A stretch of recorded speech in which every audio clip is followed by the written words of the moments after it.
Hey guys, Desolator Magic here, and it's time to finally make another video in my series of crazy MTG ideas. Now, the first few videos in this series weren't completely well received because I didn't make it absolutely clear at the beginning of the video that these are not meant to be serious revisions made to the game. They're just completely crazy ideas, thus the name. I'm not actually saying that they should get rid of lands completely from the game, I'm just saying what if they did and comparing it to other games. My final conclusion was that they obviously should not do that. It wouldn't actually work in reality, but it's an interesting thought to think of, considering other games have done something very similar. This whole series is just supposed to be thinking outside the box and questioning the basic tenets of MTG, but not like in a serious way, like, oh my gosh, we need to reform the game. It's just like crazy thoughts. You know, kind of like the name of the series actually indicates. Although this one, I would say, is one of the more realistic ideas. Now, I don't think they should actually do this necessarily, but it is interesting, which is this series, for God's sake, people. Do I have to make it any clearer? Well, apparently for people like Boonslayer, I do have to make it that clear, because that guy's dumber than a bag of hammers. He's right up there with the people who watched my fake lore video, anticipating the storyline for SOI and Eldritch Moon, where Jace jumps on a rocket ship and blasts off to the moon, and then asked in the comment section if it was supposed to be a serious video. So if you have whatever you would call the video version of reading comprehension problems, please pause the video right now and go do something more productive, and for God's sake, stay away from the comment section. Now, doing giant opening operations like I do, I always get stuck with, well, not really stuck with, but I'll get into that later, but we get temporarily burdened by like 50,000 commons and uncommons that probably are not going to go up over time because of their print volume, because everybody wants the rares and the mythics. Now, it's not like you go to a tournament, you know, a top-level, top-tier deck, and just see nothing but mythics and rares. I mean, people need commons and uncommons. They go in decks, and I could name dozens and dozens of uncommons that are exceptionally good cards that easily could have been mythic level just because of their usefulness, but they just, I don't know, I assume they didn't have room in the mythic group, I guess you could say. So they still printed the card, but they bumped it down a couple rarities. And then, of course, some of the mythics completely suck. So this is not like a universal thing, but in general, the most sought-after, most expensive cards are definitely mythics and rares just because of the print volume and then added to their expected usefulness. So I came up with an alternative that I think would be very, very controversial, which is why this is not like a realistic idea. Nor do I think this is a good idea from a marketing standpoint, but from a mathematics standpoint it would work. Let's say that the total pool of all cards printed in Shadows over Innistrad was 10,000. Yes, I know it's probably 100 million, but I made it a smaller sample size so that, you know, you could get a grasp on the numbers easier than if I made it like a million. So with 10,000 total cards in existence in the entire world for Shadows over Innistrad, we'll say, that would mean there are approximately 311 mythics, 2,195 rares, 3,315 uncommons, and 4,182 commons. So, I mean, 4,000 in some versus only 311 mythics, that's the reason people don't tend to like mythic rarity. And according to my last video, yes, people really do not like the invention of mythic rarity. It makes the cards too not available and makes people overbuy just to open enough mythics to, you know, sell 50 of them in their online store, for example. And yeah, I mean, it does. I do that. But that just means people get stuck with even more commons and uncommons. Now, what do I do with them? I sell them to bulk resellers. No surprise there.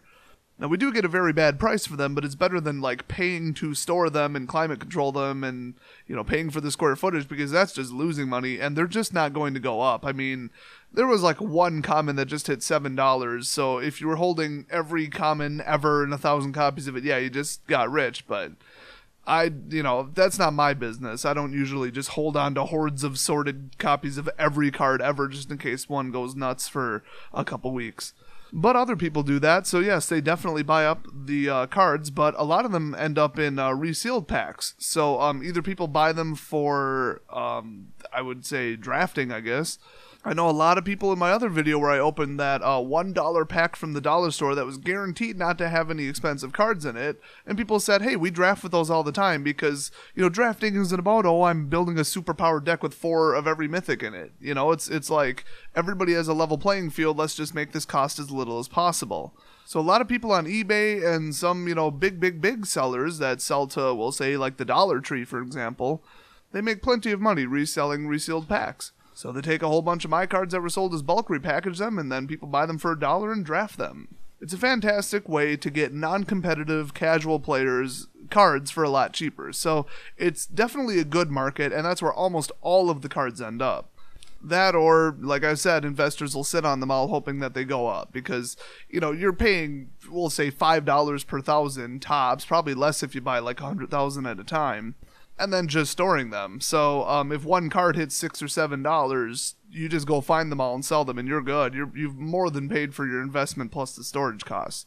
So either way, commons and uncommons do find a good home eventually, usually. There we go. Now that's a grouping. Look at that. Center mess. Yeah.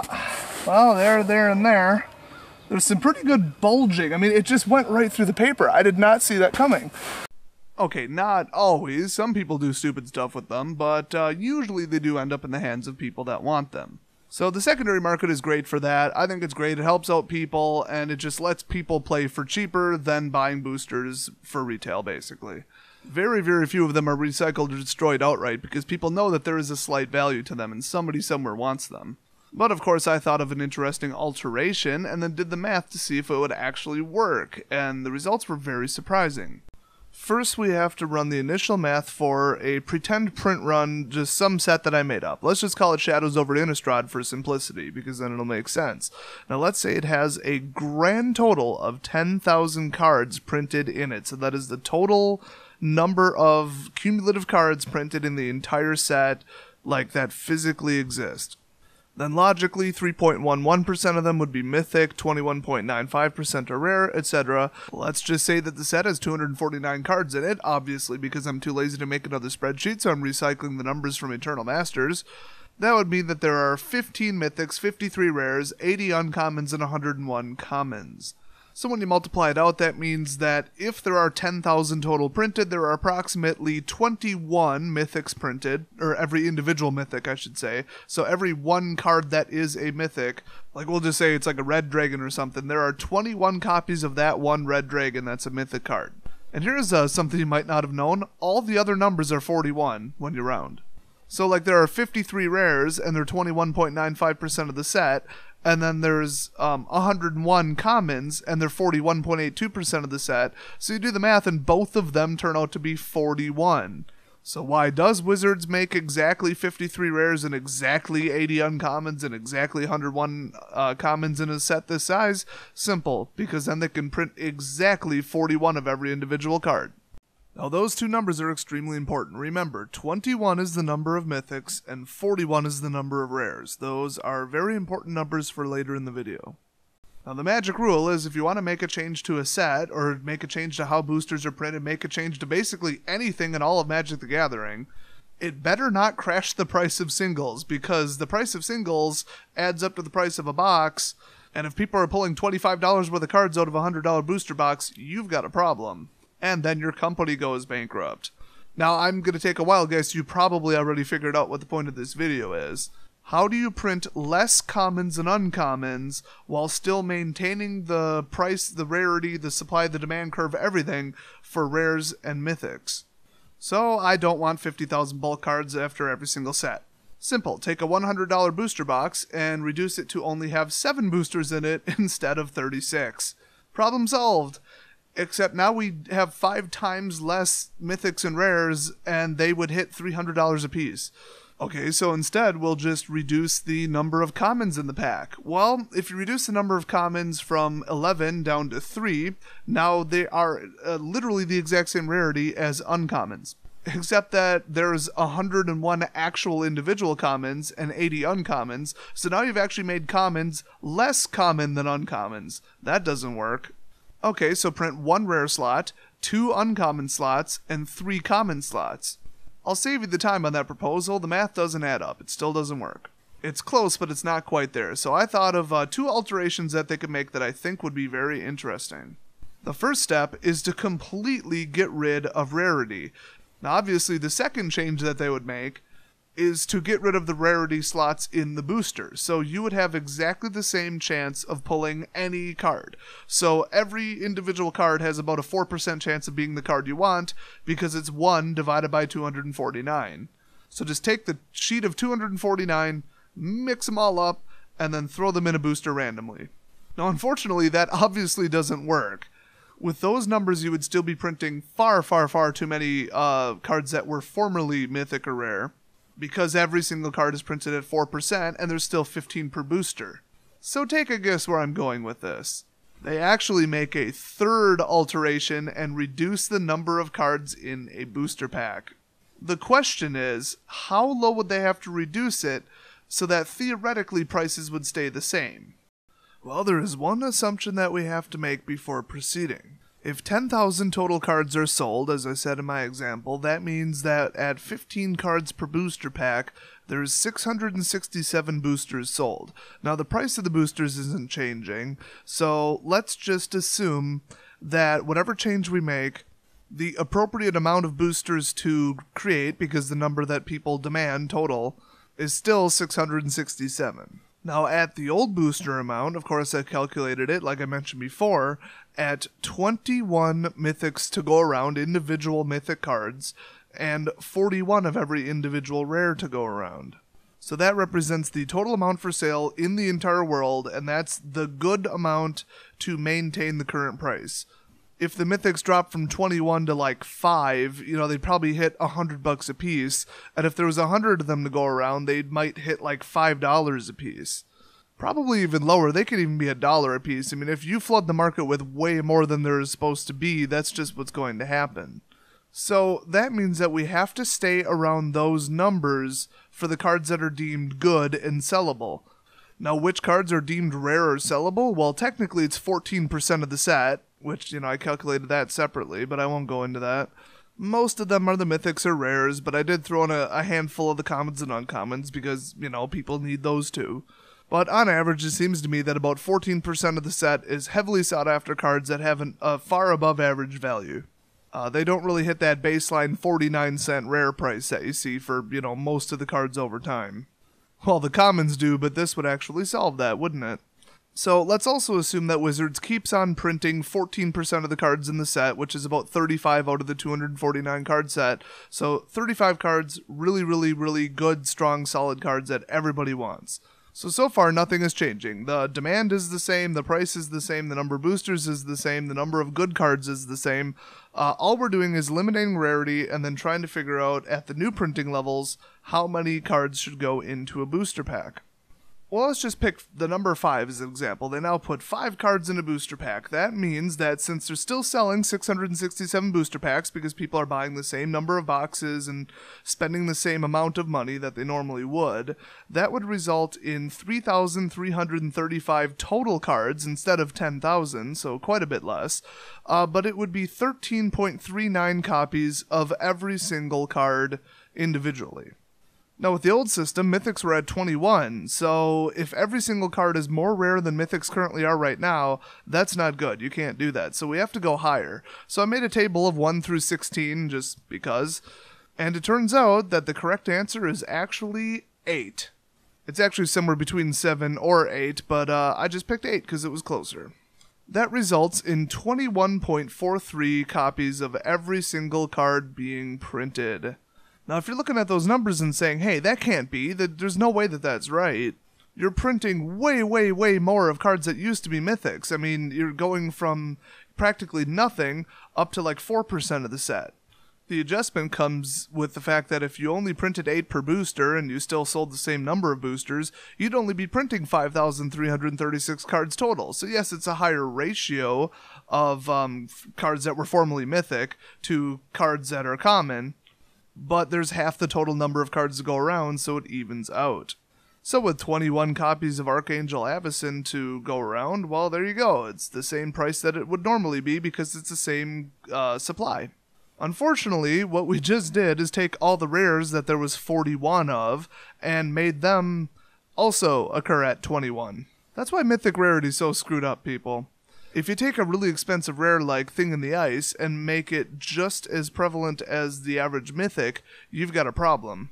Could you imagine that like $70 flip Jace, but at half the printing quantity? It wouldn't work. So right now, the cost of rares is roughly based on the equivalent cost of Mythics. I'm not going to get way into why that is, so take my word for it. Basically, for every expensive mythic, people are only willing to pay a certain amount. So even though Avacyn was extremely good, she was still only $45. Now, if she hit 100, great, but people just aren't willing to pay that, so then it would go back down. I mean, there is kind of a peak price to an individual card in Standard, and it seems to be around $35 to $50 depending upon the set. And even Ulamog didn't see those kind of numbers. So then you can take any mythic and say, hey, rares are twice as prevalent as any mythic, so how high could those possibly go? So that's why I'm saying mythics are sort of the price setters for rares. But in this new system with no rarity, it's the same system, but without rarity. What I mean by that is the top couple cards that people want would hover around $30 to $50, and then they would set the price for everything below them because less would be demanded. It's not because less are printed, it's because people want them less because they go in less decks. So it would be like, yeah, Tireless Tracker is great, but it's not in every deck. But Relentless Dead or Thing in the Ice are just powerful cards by themselves, and they could be dropped into anything, so they're more popular overall. So you've got the most popular, then kind of the secondary pretty good cards, and then the kind of good, maybe they fit in a deck cards, and then complete and utter garbage. So it would be exactly like it is now, except that every card would be printed at about 4% of the total set, perfectly evenly. And every slot in the booster has an equal chance of drawing it, but you're still making sure that there's 21 or 41 to go around. Now, you know, that brings me back to my original point, which is, do you shoot for 21 or do you shoot for 41? Well, you just shoot for what the best cards are, and that's a mix. It is definitely a mix of rare and mythics. So if you get rid of mythics and the fact that they're only printed at half, I think it's going to be a pretty high demand for the top cards in general, and it's going to spread to a higher quantity than mythics were originally. So because of that, I would say stop at right around 30. 30 to go around of every card would probably even it out. If you hit 41 right on the head, you'd actually have the same amount of rares to go around, but effectively all the former mythics would be double printed, and that just wouldn't be good. That's just too many. So I think 30, 32, 34, something like that would be about right. But let's just say 30. Well, 11 cards per booster pack will get you to 29.47 of every card to go around. Now, if I've officially lost you at this point by saying, hey, there's only 31 to go around, that's because the total pool of cards that we started with was lowered, etc. So let's say the print run is 25 million, and then that would adjust, you know, the number of boosters and blah, blah, blah, and we end up with exactly 73,628 to go around. I just scaled it down because all the ratios of cards compared to themselves are the same. But if you want a more realistic amount, they probably do print somewhere near 25 million total cards. I don't know. So then you go to the entire world and say, yes, that is the amount. 73,000-ish is the amount of every card that we need to go around to make everybody happy so everybody can build their decks.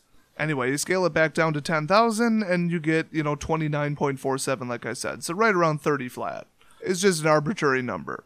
So my final conclusion is if they were to completely get rid of rarity, print the whole set of 249 cards at exactly the same amount, and then just randomize them completely inside of a booster pack, all they would have to do is reduce it from 15 to 11 cards per booster pack, and the price of cards as a whole would stay about the same. It would cost about the same to build a deck.